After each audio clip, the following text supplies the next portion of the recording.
महादेश। ओम काली। हर हर महादेव। तो सभी प्रेमी भगतजनों, आज के वीडियो में कुछ प्रश्न हैं जो कि पूछे गए हैं और हम कोशिश करेंगे कि उनके सरल और साधारण भाषा में जवाब दे सकें, ताकि जो भी लोग तंत्र के मार्ग में बढ़ना चाहते हैं या पीड़ित हैं, जो कुछ भी जिसकी समस्या है वह उसके बारे में जानकारी ले सके। ये 4 प्रश्न हैं जो मेरे पास भेजे गए हैं। प्रथम प्रश्न है, तंत्र में मेरी अक्षमता क्या है। तो एक शिष्य ने पूछा है कि गुरुजी, तंत्र में आपकी अक्षमता क्या है। तो बेटा, इसका जवाब जो है मैं दे देता हूँ। तंत्र एक विशाल प्रक्रिया है, एक विशाल ज्ञान है और इसका कोई आदि कोई अंत नहीं है। तंत्र भगवान शिव द्वारा रचित है और शिव देवों के देव महादेव। उसके बाद भैरव तंत्र आता है, काली तंत्र, साबर तंत्र, शमशान तंत्र, अनेक प्रकार के तंत्र हैं। हमारे गुरु योगी मंगलनाथ जी एक महान सिद्ध हैं, हिमालय के संत हैं, तुंगनाथ पर रहते हैं। उन्होंने हमें तंत्र का वो ज्ञान दिया है जिस ज्ञान का कल्पना भी करना आपके लिए संभव नहीं होगा। एक आम आदमी के लिए तो छोड़िए, जो भगताई करते हैं, जो चौकीदार वगैरह चलाते हैं, कहीं बैठक लगाते हैं, किसी देवी देवता की वीर की सिद्धि करके पूछा देते हैं या इलाज करते हैं, मैं उन लोगों के लिए कह रहा हूं, वो भी कल्पना नहीं कर सकते कि हमारी अक्षमता क्या है। दूसरा प्रश्न है, गुरुजी आपके पास क्या सिद्धि है। देखिए, जहां तक मेरी बात है, मेरे लिए सिद्धि नाम का कोई शब्द नहीं है। देवी काली हैं, मैं उनसे भी कार्य कराता हूँ। माता मसाणी हैं, उनसे भी कार्य कराता हूँ। गुरु गोरखनाथ, जाहर वीर बाबा, कई प्रकार के पीर, कई प्रकार के मसाण, माता दूतनी, माता चौगानन, माता शीतला, अक्षेत्रपाल, कुल देवी, ये सभी लोग जो हैं, मैं इन सब से कार्य कराता हूँ। लेकिन आपके लिए यह सिद्धि शब्द हो सकता है कि काली की सिद्धि है, गुरु गोरखनाथ की सिद्धि है, माता मसाणी की, मदानन की सिद्धि है। हमारे गुरु योगी मंगलनाथ जी ने जब हमें इन शक्तियों से जोड़ा, कनेक्ट किया, हमारा एकीकरण किया था, तब उन्होंने बोला था, बेटा कभी भी देवी काली को, देवी मसाणी को, इनको सिद्धि के रूप में मत सोचना या फिर इनको सिद्धि के रूप में मत लेना। कभी भी इनको शक्ति नहीं मानना, इनको जब भी मानो माँ मानना। तो मेरे लिए देवी काली माँ है, माता मसाणी माँ है, माता शीतला भी माता है, कुल देवी जो है त्रिपुर सुंदरी वो भी माता है। तो मेरे लिए तो ये सिद्धियाँ नहीं हैं, शक्तियाँ हैं। बाकी आपके लिए यह सिद्धियाँ हो सकती हैं। तो 2 प्रश्न ये थे। तीसरा प्रश्न है, क्या मैं किसी के ऊपर तंत्र कर सकता हूँ। कल ही मेरे पास एक सज्जन का फोन आया था गुजरात से। वह कह रहे थे कि गुरुजी, मेरे ऊपर फला फला प्रकार की क्रिया है, ऐसे ऐसे मेरे ऊपर जादू हुआ है, आप इसका निवारण कीजिए। तो मैंने कहा बिल्कुल कर देंगे, हो जाएगा, गारंटीड। फिर उन्होंने कहा कि जिसने मेरे ऊपर यह तंत्र कराया है, क्या आप उसके ऊपर तंत्र कर सकते हैं। अब मैंने उसको बड़े ही सरल भाषा में, हिंदी भाषा में बताया कि बेटा, मैं, यदि मुझे आप 1000 बार अच्छा काम करने के लिए बोलेंगे, मैं 1000 बार अच्छा कार्य करूंगा। लेकिन यदि आप एक बार भी मुझे बुरा करने के लिए बोलेंगे तो फिर मुझे क्षमा कीजिए, मैं नहीं कर पाऊंगा। हमारे गुरु ने हमें यह सिखाया ही नहीं किसी का बुरा करें। दूसरी बात, जिस ज्ञान को हमने प्राप्त किया है, जिस ऊर्जा को हमने प्राप्त किया है, अपने चेतना के स्तर तक जब हम पहुंचे हैं, हमने देखा है कि इस धरती पर, इस सृष्टि में प्रेम ही परमात्मा है, प्रेम ही शक्ति है और प्रेम ही आनंद है। यह भाव उत्पन्न हो जाने के पश्चात आपको हर किसी से प्रेम हो जाता है, चाहे वह जाना है, अनजाना है, आपके आसपास का है। आपके मन में किसी के प्रति द्वेष, कोई घृणा का भाव नहीं रहता है, कोई नफरत का भाव नहीं रहता है। तो मैंने उसे यही बोला कि आप मेरे पास आए हैं, आप चाहे मुझे अपना कस्टमर, आप मेरे कस्टमर हैं, कोई मरीज हैं, कोई दुखी हैं, पीड़ित हैं, भगत हैं, आप कुछ भी हैं, जितना प्रेम मुझे आपके ऊपर आ रहा है, इतना ही प्रेम मुझे उसके ऊपर आ रहा है जिसने आपके ऊपर तंत्र कराया है। क्योंकि मेरे लिए अब एक ही रास्ता है, एक ही मार्ग है, प्रेम का मार्ग। जितने आप मेरे बच्चे हो, वह भी मेरा बच्चा है। अब वह व्यक्ति कहने लगा कि गुरुजी, वह भी तो मेरे ऊपर करता है, वह भी तो गलत कर रहा है। तो मैंने उसे कहा, बेटा देख, वह तेरे ऊपर कर रहा है, उसके दो कारण हो सकते हैं। प्रथम तो आप उसकी किसी कामना में बाधा डाल रहे हैं, चाहे उसकी जो भी कामना हो आपके प्रति, आपके पैसे के प्रति हो, शरीर के प्रति हो, प्रॉपर्टी के प्रति हो, या फिर आप बिजनेस पार्टनर हो कि वो आपसे आगे निकलना चाहता है, यह उसका लालच हो सकता है। और जैसा वह करेगा, कर्म करेगा, वैसा उसे भोगना भी पड़ेगा। दूसरा कारण हो सकता है पूर्व जन्म के संकेत। पूर्व जन्म में हो सकता है आपने उसके ऊपर ऐसा ही कुछ किया हो, उसका नुकसान किया हो, उसके साथ गलत आपने कुछ क्रिया की हो, और जो जैसा करता है वैसा उसके साथ भी होता है। क्योंकि आप दुनिया को जो बांटेंगे वही लौट लौट के आएगा। अब आप किसी को नमस्कार करेंगे मुस्कुरा के, वह भी नमस्कार करेगा मुस्कुरा के, प्रसन्नता से आपकी तरफ देखेगा। यदि आप किसी के मुंह पर तमाचा मारेंगे तो वह भी आपके मुंह को तोड़ देगा। तो सृष्टि का नियम ही यही है कि आप जो भी बोते हैं वही काटते हैं। आप दुनिया को जो भी देते हैं वही लौट लौट के आता है। आप दुनिया को प्रेम देंगे, प्रेम लौट लौट के आएगा। आप दुनिया को गाली देंगे, गाली लौट लौट के आएगा। क्योंकि आप किसी को गाली देंगे, अब वो आपकी आरती तो उतारेगा नहीं, वो भी आपको गाली देगा।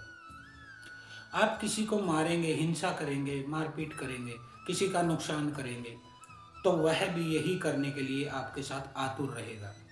यदि आप किसी के प्रति षड्यंत्र करेंगे तो वह भी आपके प्रति षड्यंत्र ही करेगा। ऐसा तो नहीं है कि आप उसकी जड़ों को काट रहे हैं और वो आपके पेड़ में पानी डालेगा, नहीं, वह भी जड़ें ही काटता है। अब उसने कहा कि चलो ये तो ठीक है। अब वह व्यक्ति मेरे ऊपर कर रहा है, आप मुझे बता दीजिए, मैं उसके ऊपर कर दूंगा। मैंने कहा, बेटा तुम कैसे कर दोगे, तुम्हारे भीतर इतनी अक्षमता कहाँ है। मान लीजिए मैंने आपको रास्ता भी बता दिया, कोई क्रिया भी बता दी, यदि आपसे गलती हो गई तो शक्तियाँ बकसती नहीं है। अब मान लीजिए मैं माता मसाणी की ही कोई क्रिया बता दूं कि ये कर दो, किसी मसान की क्रिया बता दूं कि ये कर दो, यदि तुमसे उस कार्य को करने में कोई गलती हो गई, क्योंकि मैं तो इस कार्य में आपका साथ दूंगा नहीं, ये तो समझना मत कि गुरु का तपबल आपकी मदद करेगा, मैं नहीं करूंगा 1% भी मदद आपकी। आपसे यदि कोई गलती हो जाती है तो वह शक्ति आपका वो हाल करेगी, वो हाल करेगी, वो हाल करेगी कि आप 7 पीढ़ी तक किसी के ऊपर तंत्र कराने की सोचोगे नहीं। अब उसने कहा, गुरुजी फिर वह व्यक्ति भी तो कर रहा है मेरे ऊपर, उसमें अक्षमता कहाँ से आई, उसमें शक्ति कहाँ से आई। तो मैंने उसे कहा, वह से वह नहीं कर रहा है, वो किसी गुरु से, किसी तांत्रिक बाबा, ओझा, बुनिया, सोखा, कोई बाकी, कोई भोपा, इनसे करा रहा है। तब उसने कहा, गुरुजी फिर आप क्यों नहीं कर रहे हैं जब वो गुरु कर रहा है। तो मैंने कहा, बेटा देख, मुझे एक तो नफरत के बीज नहीं बोने जीवन में, कभी भी नहीं बोना। यदि मेरा किसी ने बुरा भी किया था तो मैंने एक्सपेक्ट कर लिया था कि हाँ भाई तूने मेरा बुरा किया, चल अब जा, छुट्टी कर, मेरे को न तेरे से बदला लेना है, न तेरे से कोई घृणा है, न नफरत है। तूने जो किया ठीक किया, परमात्मा ने तुझसे कराया होगा भाई, मुझे तेरा कोई कर्ज चुकाना होगा, या मैंने तुझे कोई पीड़ा दी होगी जिसका तू आज बदला ले रहा है मेरे से। तो मैंने तो सबको क्षमा कर दिया था कि भाई अब मेरा कोई दुश्मन नहीं है। तो मैं नफरत के बीज नहीं बो सकता, क्योंकि यदि मैं नफरत के बीज बोऊंगा तो उससे जो पेड़ पैदा होंगे, उससे जो कांटे जन्मेंगे, वह मेरे ही पैरों को छलनी करेंगे। तो वह गुरु करता होगा भाई, उसका लालच भी हो सकता है। लालच भी दो तीन प्रकार के हैं। प्रथम पैसे का लालच, वह पैसे लेकर आपके ऊपर बुरा करता है। या फिर जो स्त्री आपके ऊपर करा रही है, हो सकता है वह अपना शरीर उस बाबा को, तांत्रिक को सौंप रही हो, काम भावना से वशीभूत होकर वो आपके ऊपर करता हो। वह किसी भी स्थिति में आपको परतंत्र करता हो, लेकिन मैं नहीं कर सकता हूं, क्योंकि न तो मुझे आपके पैसे से कोई लेना देना, न ही मुझे कोई शरीर का सुख चाहिए, न ही मुझे कोई क्रोध है, घृणा है, कोई दूर भावना मेरे भीतर है, दूर दूर तक नहीं है। तो मैं कैसे किसी का बुरा करूंगा। अब उसका अंतिम सवाल था कि गुरुजी, वह मेरे ऊपर कर रहा है, क्या वो ठीक कर रहा है? खाली आप ये तो कह दीजिए कि भाई वो गलत कर रहा है। तो बेटा, इस चीज का निर्णय मैं कैसे ले सकता हूं कि वह गलत कर रहा है या सही कर रहा है? आपने उसका कोई नुकसान किया होगा, इस जन्म में किया होगा या पूर्व जन्म में। आपने सुना है जो किसी का कर्जा लेके मर जाता है, अगले जन्म में वह उसकी छाती में जमता है पेड़ बन के। आपने देखा होगा ना, कई बार नीम का कोई पेड़ होता है और उसके भीतर से पीपल का पेड़ पैदा हो जाता है, उसकी छाती को फाड़ के। तो वह अपना कर्जा तो उतारेगा ही, इस जन्म में ना उतारेगा, अगले में उतारेगा। परमात्मा ने उसे भी तो मौका देना है, प्रकृति उसे भी तो मौका देगी कि तू अपना बदला ले।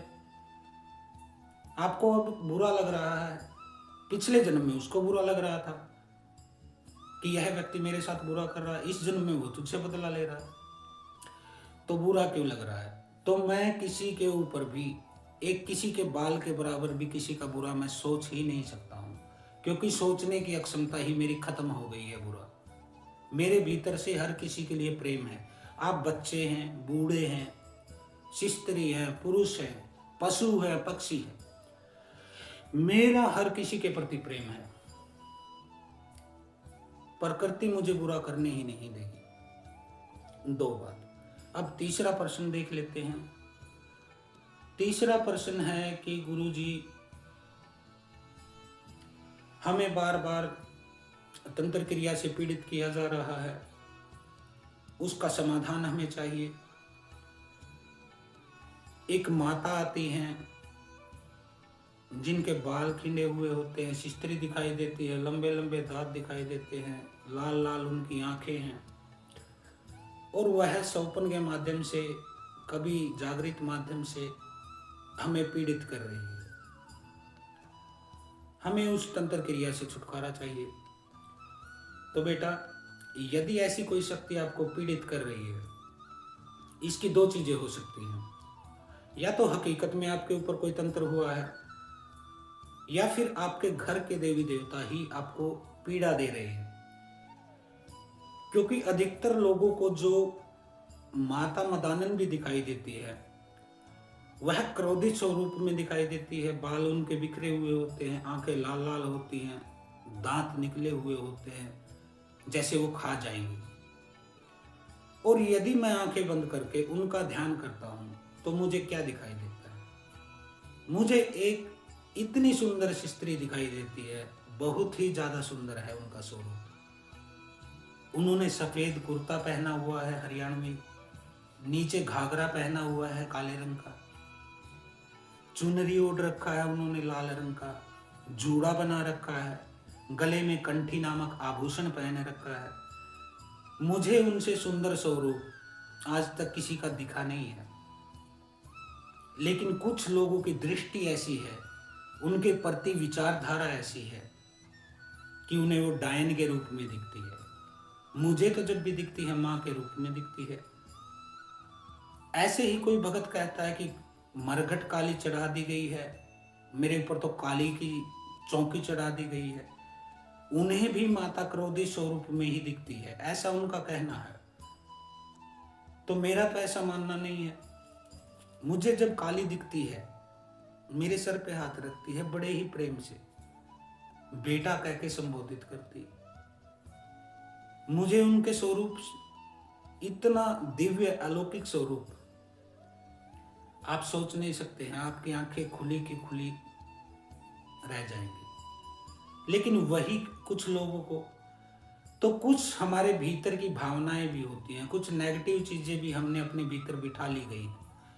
अब मान लीजिए आपके ऊपर तंत्र हुआ था, 20 साल हो गए, 30 साल हो गए, आप जगह जगह भटके भी होंगे, एक भगत के पास, दो भगत के पास, किसी ने काली बताया, किसी ने मरगट काली बताया, किसी ने मसानी बताया, किसी ने चुड़ैल बता दिया, किसी ने डायन बता दिया। आपको जितना बताया गया आप उसको रिकॉर्डर की तरह रिकॉर्ड करते चले गए, अपने मन में एक पक्की धारणा बना ली, उस स्वरूप को आपने स्वयं ही घड़ लिया है। ज्यादातर लोगों की बात कर रहा हूं मैं, उन्होंने उस स्वरूप को घड़ लिया है। अब है तो वो खाली एक प्रेत, लेकिन उन्हें वह मरगट काली दिखाई देती है, क्योंकि फला भगत ने बताया था ये मरगट काली है, किसी ने बताया था मसानी है, तो उन्हें नंगी सी स्त्री दिखाई देती है, काला उसका स्वरूप है, बाल बिखरे पड़े हैं, दांत लंबे लंबे राक्षस की तरह दिखाई देते, आंखें लाल लाल। तो कुछ लोग तो इन स्वरूपों को अपने मेमोरी में फिट कर लेते हैं, और ऐसा उन लोगों के साथ होता है जो सालों साल से तांत्रिकों के पास, मौलवियों के पास, किसी भक्तों के पास, ओझा गुनिया के पास चक्कर काट रहे हैं। ज्यादातर केसों में एक छोटा प्रेत होता है, एक मामूली सा प्रेत होता है। मैं तो मामूली ही कहूँगा, क्योंकि देखिए प्रेत की कोई औकात नहीं है हमारे सामने टिकने की, उसको आग लगा दूंगा मैं। लेकिन उन लोगों ने उसको धारणा बना लिया कि ये तो मरगट काली का स्वरूप है, तुम्हारे ऊपर तो मरगट काली चढ़ा दी गई है, शमशान काली चढ़ा दी गई है, माता मसानी चढ़ा दी गई है, पूतना चढ़ा दी गई है, और उन्होंने बार बार वही धारणा करना शुरू कर देती है। जैसा भगवान श्री कृष्ण ने गीता में कहा कि देख अर्जुन, तू जैसा सोचेगा वैसा ही हो जाएगा। फिर वो डरते हैं कि इतनी बड़ी शक्ति मेरे ऊपर है, और जबकि होता है कि मामूली सा प्रेत वह पीड़ा दे रहा है। लेकिन जब मरगट काली का नाम आता है, भैरवनाथ का, क्रोध भैरव, शमशान भैरव लगा दिया है, मसानी चढ़ा दी है, तो व्यक्ति आधा तो वैसे ही डर जाता है, जिससे फिर वह उस चीज को स्वीकार कर लेता है और सोचता है कि काली तो बहुत बड़ी शक्ति है, भैरव तो बहुत बड़ी शक्ति है, ये तो किसी भगत से हटेंगे नहीं। और जब आपने धारणा बना ली, विश्वास बना लिया, फिर वह आपके लिए हटते भी नहीं है। आप काटते रहो चक्कर, इस भगत से उस भगत, इस धाम से उस धाम, इस दरबार से उस दरबार। अधिकतर केसों में मैं पूछता हूं कि आप इतनी जगह चक्कर काट लिया आपने, आपसे क्रिया क्या करवाई? तो वो कहते हैं कि गुरुजी हमसे ऑनलाइन पैसा डलवाया और फिर बोले कि हम यहाँ हवन करेंगे और तुम्हारा काम हो जाएगा। तो मैंने उससे पूछा कि बेटा हवन आपने किया? तो वह कहता नहीं। उस भगत ने आपके घर पे आके किया? तो वह कहता नहीं। आप उस भगत के घर जाके करवा के आए हवन? तो वह कहता नहीं। तो फिर आपको कैसे पता हवन हुआ है या नहीं हुआ? अब मैं ले लूँ आपसे 5,000, 10,000, 20,000, 50,000 और बोल दूं कि मुझे तो हवन करना है, तुम्हारा इलाज हवन से होगा, हरिद्वार में हवन करूंगा, शमशान में हवन होगा, रात के 12 बजे हवन होगा। तुम्हारे अंदर इतनी अक्षमता है क्या तुम शमशान में रात के 12 बजे ये चेक करने जाओगे कि उसने हवन किया या नहीं किया? क्योंकि शमशान का नाम सुनते ही पेशाब निकल जाता है व्यक्तियों का। तो आपने कुछ चेक नहीं किया, फिर आप कहते हैं कि गुरुजी हम ठीक नहीं हो पाए। आप रोटी तोड़ के खाएंगे, तोड़ना पड़ेगा, फिर खाना पड़ेगा, चबाना पड़ेगा, तभी तो आपके पेट में जाएगा, और जब आपके पेट में जाएगा तभी पेट भरेगा। जो लोग मेरे पास आते हैं कि हमसे कोई क्रिया नहीं करवाई भगत ने, या तो उसने हवन करने का नाम लेके पैसे ले लिए, या फिर कोई गंडा डोरा ताबीज, कोई कुत्ते वाला पट्टा गले में डाल दिया कि इसे पहनो तुम्हें आराम हो जाएगा, या किसी ने कोई छोटा मोटा चीज घुमा दिया और आपको घर भेज दिया, तो आपका इलाज होगा कहाँ से? ये कोई प्रक्रिया थोड़ा ना है इलाज की। तंत्र कहता है किसी चीज को काटने से ज्यादा जरूरी है आपके घर की सुरक्षा, आपके शरीर की सुरक्षा।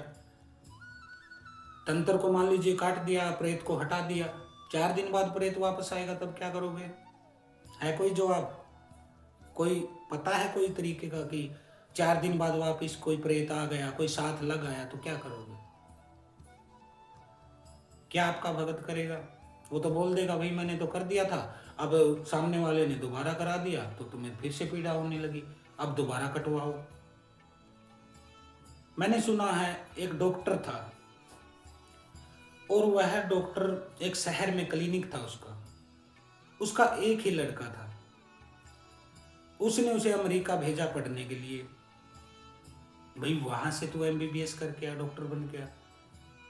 डॉक्टर ने जीवन भर की कमाई उस लड़के के ऊपर लगा दिया कि बेटा बड़ा डॉक्टर बन के आएगा, बड़ा सर्जन बन के आएगा, चाहे जो कुछ भी हो मेडिकल भाषा में। अब वह लड़का कुछ साल बाद डॉक्टर बन के अमेरिका से इंडिया आ जाता है। अब उनका छोटा सा क्लिनिक था, हर समय मरीजों से भरा रहता था खचाखच।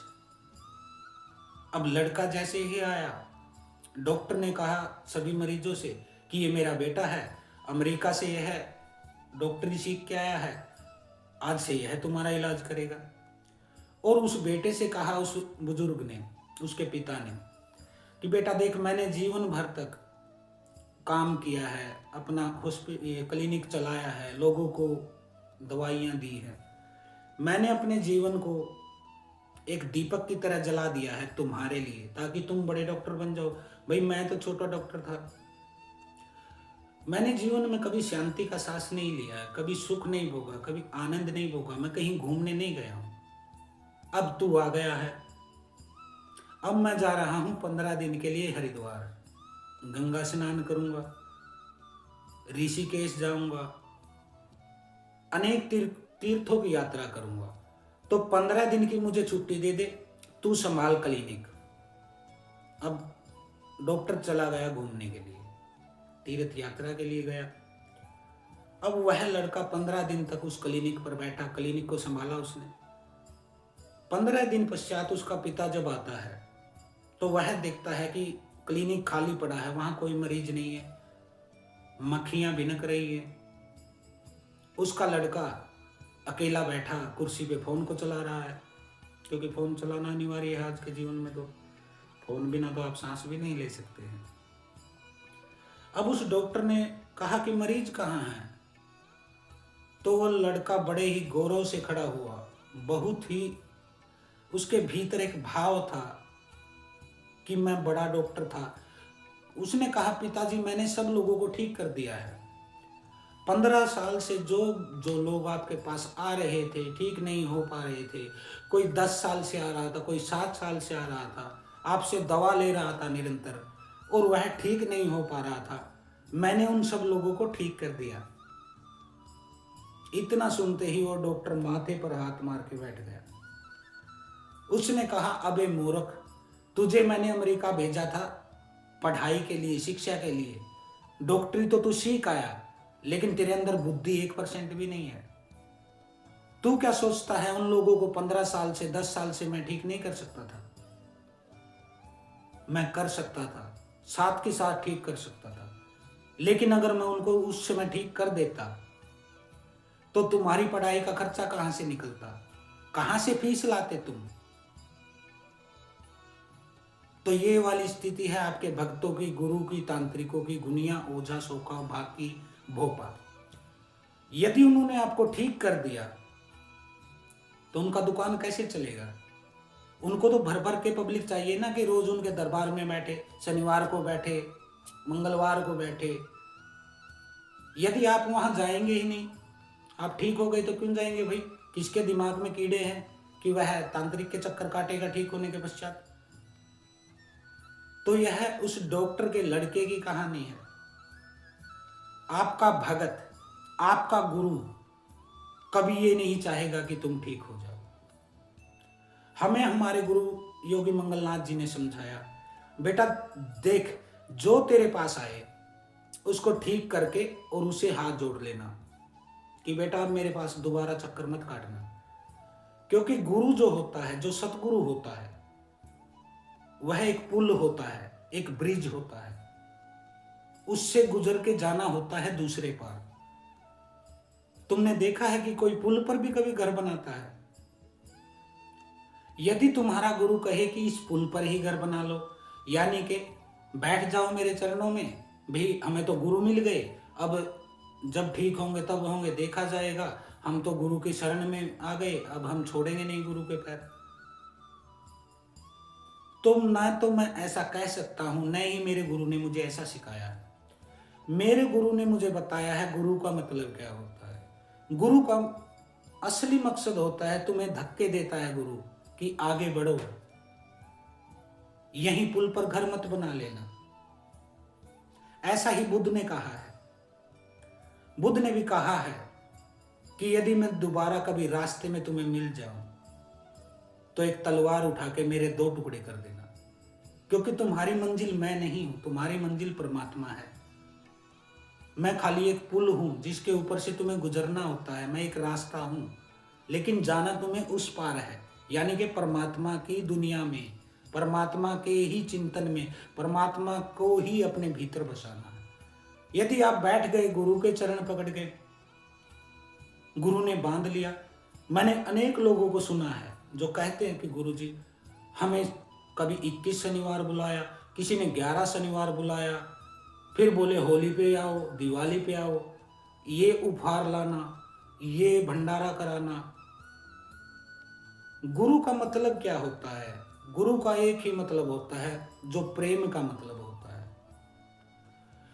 मैं उसे प्रेम मानता हूं जो आपको मुक्त करता है। जो आपको बंधन में डाले वह प्रेम नहीं होता है, वह भय होता है। और भय कैसा? अब ये फोन है मेरे पास, जब तक ये मेरे पास नहीं है, आपके पास है, तो मेरा मन करेगा कि ये मुझे मिल जाए, चाहे मुझे छीनना पड़े, चोरी करना पड़े। व्यक्ति अनेक ताकत लगाने की सोचता है कि मुझे तो ये चाहिए ही चाहिए, लेकिन जैसे ही वो इसे हासिल कर लेता है, अब वह इसको सीने से लगा लेगा कि कहीं ये चोरी ना हो जाए, कभी ये गुम ना हो जाए। दोनों ही स्थितियों में भय है। जब नहीं है तब भी भय है, अब मिल क्यों नहीं रहा। एक लोभ है भीतर और एक इच्छा है भीतर की दूसरे के पास क्यों है, मेरे पास होना चाहिए। और जब खुद के पास आ जाता है तब ये भय होता है कि कहीं मैं इसे खो ही नहीं दूं। ऐसा ही प्रेम का रिश्ता लोग समझते हैं कि प्रेम मैं करता हूं किसी से, हद से भी ज्यादा प्रेम करता हूं। लेकिन मैं कहता हूं प्रेम आपको बांधेगा नहीं, प्रेम आपको मुक्त करेगा। आपके ऊपर इतना विश्वास, आपके ऊपर इतना सम्मान वह टिकाएगा, कम से कम इतना तो विश्वास रखेगा कि आप कहीं भी जाओ, कुछ भी करो, उसे लगेगा कि आप मेरे ही हैं, यानी कि आप सेफ हैं, मैं खोऊंगा नहीं आपको। और यदि यह भावना है, जैसे आजकल है, पति को पत्नी के ऊपर, पत्नी को पति के ऊपर, माता पिता को बच्चों के ऊपर, वो हर समय उनको मुट्ठी में रखने की कोशिश करते हैं, खुद में ही व्यस्त रखने की कोशिश करते हैं, क्योंकि उनके भीतर भय होता है कि कहीं मैं इसे खो न दूं। वह प्रेम नहीं है। उसी तरह गुरु का अर्थ होता है प्रेम। गुरु आपको मुक्त करेगा कि बेटा ये समस्या थी, ये साफ हो गई, अब तू जिंदगी में मौज कर, अब दोबारा मत चक्कर काटना किसी गुरु के पास, किसी तांत्रिक के पास, किसी बाबा के पास। काहे काटना चक्कर? गुरु का अर्थ मेरे शब्दों में तो यही है, वह आपको मुक्त करेगा, इस संसार की समस्याओं से भी मुक्त कर देगा। और यदि सही गुरु है, सतगुरु है, तो वह आपको जीवन की भौतिक समस्याओं से हटा के पैरालौकिक जो अगला लोक है, आपकी अगली यात्रा है, आपकी अगली मंजिल है, उसके भी मार्ग को सुदृढ़ करता है। तो यह होता है। अभी मेरे पास 2 दिन पहले एक कॉल आया था एक लड़के का। उसने कहा था कि गुरुजी मैं किसी लड़की से बहुत ज़्यादा प्रेम करता हूँ, हमारी शादी नहीं हो रही है, हमारा 7 साल का प्रेम है। तो मैंने उससे कहा बेटा क्या वो लड़की तुम्हारी जाति की है? तो उसने कहा नहीं। तो मैंने कहा फिर जाति की नहीं है तो फिर तुम्हारी शादी कैसे होगी? तुम्हारे माता पिता तैयार नहीं होंगे कभी भी दूसरी शादी कर, दूसरी जाति में। न ही उस लड़की के माता पिता तैयार होंगे, न ही तुम्हारे कुल देवी पितर तैयार होंगे, इसमें मैं क्या कर सकता हूँ? तो उसने कहा गुरुजी आप उस लड़की का वशीकरण कर दीजिए ताकि वह मेरे साथ शादी कर ले। तो मैंने कहा बेटा एक बात बता, वो लड़की मेरी दुश्मन थोड़ा ना है, या उसकी फैमिली मेरा दुश्मन है। कल को वह मान लीजिए भागकर शादी भी कर लेगी, उसके माता पिता सोचेंगे कि हमारी तो नाक कटा दी इसने, वो आप लोगों को मारने की कोशिश करेंगे, अलग करने की कोशिश करेंगे। माता पिता की पगड़ी है, उनका सम्मान है, आप ठोकर में उसको। तो उस लड़के ने कहा नहीं 7 साल से हमारा प्रेम चल रहा था। अब मैंने कहा भाई 7 साल से तो बहुत लंबा प्रेम चल रहा था, तुम्हारी एज कितना है बेटा? उसने कहा 22 साल। और मैंने कहा उस लड़की की? उसने कहा 18 साल। अब 22 में से 7 घटाइएगा तो कितना बचा? 15 साल। यानी कि वो जब 15 साल का था और वो लड़की कितना? 18 में से 7 घटाइए, 11 साल। ये बच्चे हैं, ये चूजे हैं मुर्गी के। मुर्गी का चूजा भी थोड़ा बहुत समझदार होगा। 15 साल की उम्र में प्रेम हो गया इनको और 7 साल प्रेम चलता है। मैं ऐसा कोई भी केस हाथ में नहीं लेता हूं जिसमें किसी को दुख पहुंचे, नुकसान पहुंचे। और मैंने उस लड़के को भी बता दिया बेटा तू कहीं चक्कर काट ले, किसी तांत्रिक, भगत, मुल्ला, मौलवी, चौकी, दरबार, भोपा, गुनिया, सोखा, ओझा, तेरा ये काम कोई नहीं कर पाएगा। कोई 5,000 लेगा, कोई 11,000 लेगा, कोई 20,000 लेगा, 1-2 लाख रुपए लगा के फिर तू समझ जाएगा जो मैं कहना चाहता हूं। और ऐसा निश्चित ही होगा, क्योंकि आपके कुल देवी और पितर और उस लड़की के कुल देवी पितर इस काम में कभी भी उस भगत का, तांत्रिक का साथ नहीं देंगे। कुल देवी पितर होते हैं आपके ही माता पिता, आपके ही पूर्वज। यदि आप कुछ भी गलत काम करेंगे, मान लीजिए आप अंतरजातीय विवाह कर रहे हैं घर वालों की मर्जी के बगैर, आप चोरी कर रहे हैं, आप बलात्कार कर रहे हैं, आप खून कर रहे हैं, ऐसे किसी भी कार्य में आपके माता पिता, आपका परिवार आपका साथ नहीं देगा। वो एक साइड हो जाएगा कि इसने किया है, यह है अपराधी। उसी तरह आपके कुल देवी और पितर आपके किसी भी घृणित कार्य को, जिससे आपके परिवार के, आपके पूर्वजों के सम्मान को ठेस पहुंचे, उनकी प्रतिष्ठा को धक्का लगे, उनको नीची गर्दन करनी पड़े, समाज उनके मुंह पर थूके, ऐसे किसी भी कृत्य में कुल देवी पितर आपका साथ नहीं देते। तांत्रिक पैसे ले लेगा आपसे लेकिन आपका काम बनेगा नहीं। हाँ, वह आपकी पत्नी होती फिर मैं कर देता आपका काम, क्योंकि अग्नि को साक्षी मानकर आपने फेरे लिए होते, उसके माता पिता ने कन्यादान किया होता, आपके माता पिता ने खुशी से उसको स्वीकारा होता हमारी बहू है, तब तो मैं आपकी कोई मदद कर देता, क्योंकि आपकी कुल देवी और आपका पितर मेरे साथ देंगे, आपकी फैमिली भी मेरा साथ देगी। लेकिन इस कार्य में मैं आपकी कैसे मदद कर सकता हूं? मैंने अपने अनेक वीडियो में बताया है कि मैं 2-3 प्रकार के केस हाथ में नहीं लेता हूं। पहला केस तो इलू इलू का केस है, और खासकर वो जिसमें कि परिवार उस रिश्ते को मानने को तैयार न हो। दूसरा सट्टे लॉटरी का और गड़े हुए धन का केस, ये भी हम हाथ में नहीं लेंगे। तो इन 2-3 चीजों के लिए तो आप न हमें कॉल करें न हमें मैसेज करें, कोई भी जरूरत नहीं है। और न ही हम ऐसे काम करेंगे। हम जिस पद पर हैं, जिस चेतना के शिखर को हमने छुआ है, उस स्थिति पर जाने पर आप किसी का बुरा कर ही नहीं पाते हैं। आप जो करते हैं वह पुण्य होता है। ऐसी स्थिति पर पहुंचकर बुरा होता ही नहीं है, आपके हाथ से बुरा होगा ही नहीं, क्योंकि आपके भीतर एक प्रेम का सागर, एक दरिया, एक फवारा, एक झरना फूट जाता है, जिसकी बूंदें हर किसी के ऊपर बराबर बरसेंगी।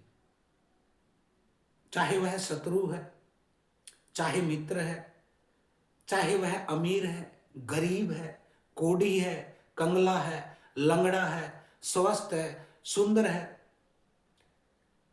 उस लड़के ने मुझे कहा, गुरुजी मैं आपकी शक्तियों को जान गया हूं, आपकी बातों से पहचान गया हूं कि आप मेरा कार्य कर सकते हैं। मैंने उसे कहा, बेटा मैं तेरा कार्य तो कर सकता हूं, 100% कर सकता हूं, लेकिन मैं करूंगा नहीं, क्योंकि तुम्हारा कार्य नैतिक तौर पर सही नहीं लगता मुझे। यह एक गलत कार्य है। यदि मुझे गलत ही करना होता तो मैं क्यों साधु का भेष धारण करता, क्यों मैं संसार के मोह माया से दूर होता। तुम्हारी एक मामूली सी लड़के के लिए मैं शक्तियों का प्रयोग करूंगा? मैं बिल क्लिंटन अमेरिका के राष्ट्रपति डोनाल्ड ट्रंप की पत्नी का नहीं कर लेता वशीकरण, उसके साथ नहीं कर लेता शादी, दुनिया का सबसे शक्तिशाली आदमी बन जाता। तो थोड़ा सा सोचने की जरूरत होती है। जो व्यक्ति सिद्ध पद पर चला जाता है और जिसका मार्ग सही होता है, जिसके भीतर, जिसके हृदय में, जिसके अनाहत में परमात्मा की इतनी सी भी सुगंध चली जाती है, इतना सा भी प्रकाश चला जाता है, कोई तरंग जिसके भीतर आ जाती है, वह फिर जो करता है वह पुण्य ही होता है, पाप वह कर नहीं सकता है, क्योंकि प्रकृति उसे पाप करने नहीं देती है। वह एक हो जाता है प्रकृति से, परमात्मा से एक हो जाता है। किसी का बुरा करना, किसी का उल्टा करना, इसके भीतर जो बैठा है वो शिव बैठा है, वो बाबा भोलेनाथ बैठा है भीतर, सांस ले रहा है। वो बर्दाश्त करेगा कि मैं किसी का बुरा करूं, और मैं करूंगा तो क्या मेरे भीतर से ऊर्जा निकलेगी बुरा करने के लिए? ये फ्यूज नहीं उड़ा देगा मेरा, काट नहीं देगा उस तार को जिससे मैं जुड़ा हुआ हूं इनके साथ। ये 1 सेकंड नहीं लगाते हैं। और हमें क्या लेना देना है आपके प्यार से, प्रेम से? अरे जिस माता पिता ने तुम्हें पाला, 22 साल के हो गए, जन्म दिया, 9 महीने पेट में रखा, पढ़ाया लिखाया, चलना सिखाया, धूप हुई तो तुम्हारे ऊपर छाया किया, बारिश आई तो तुम्हारे ऊपर छाता किया, खुद माँ भीगती रही और तुम्हें सूखे में सिलाती रही, क्योंकि तुम बार बार पेशाब करते थे छोटे थे तब। माँ हर बार गीले में खुद सोती और तुम सोते सूखे में, क्योंकि वह तुम्हें सूखे में सुलाती, उसके भीतर ममता। और आज तुम एक स्त्री के लिए उनको ठोकर मारना चाहते। उसने कहा कि वह लड़की मेरे साथ गलत कर रही है। मैंने कहा क्या गलत कर रही है? उसने कहा वो अपनी फैमिली की मान रही है, वो जैसा कह रही है वैसा कर रही है। तो मैंने कहा बेटा वो तुम्हारे जैसी चूतिया नहीं है, वह अपनी फैमिली की मान के सही कर रही है। क्योंकि और माने किसकी? जिन्होंने पैदा किया, पाला लिखाया, बढ़ाया, उससे ज्यादा उसका अच्छा कौन सोच सकता है?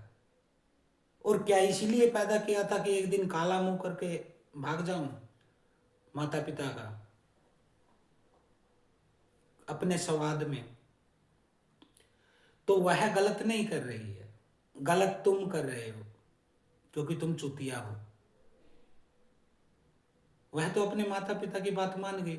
चलो भाई उस समय कम उम्र थी, जवानी में 2.5 दिन आते हैं गधे वाले, आ गए उसमें भी गधे वाले। गलती इंसान से ही होती है, भटक भी जाते हैं। और आजकल तो इंटरनेट हो गया, फोन हो गए, मैसेज हो गया, चैट हो गया, आजकल तो और ज्यादा संभावना है भटकने की। मान लो उसने उस समय वह भटक गई थी, गलती हो गई थी उससे कि उसने माता पिता की मर्जी के बिना प्रेम कर लिया।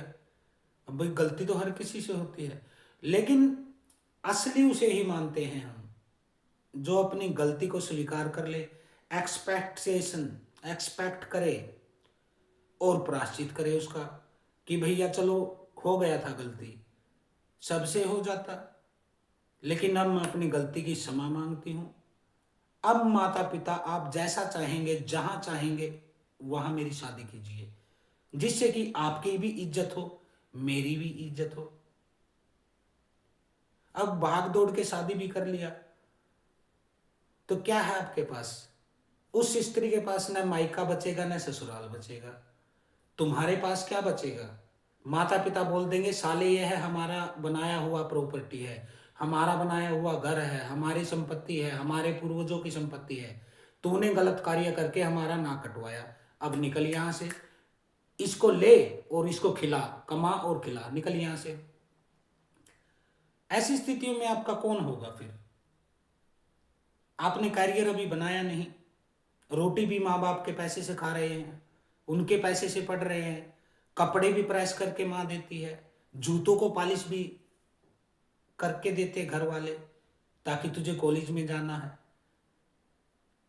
लेकिन तू क्या कर रहा है? तो इलू इलू के केस वाले, गड़ाधन सट्टा लॉटरी वाले और किसी के ऊपर तंत्र करवाने वाले, ये तीन लोग कृपा करके हमारे पास कॉल न करे, न करे, न करे, न करे। हम आपकी कोई मदद नहीं कर पाएंगे, कोई भी मदद नहीं करेंगे। तो आज के लिए इतना ही। हर हर महादेव। ओम काली। आदेश गुरु गोरक्षनाथ।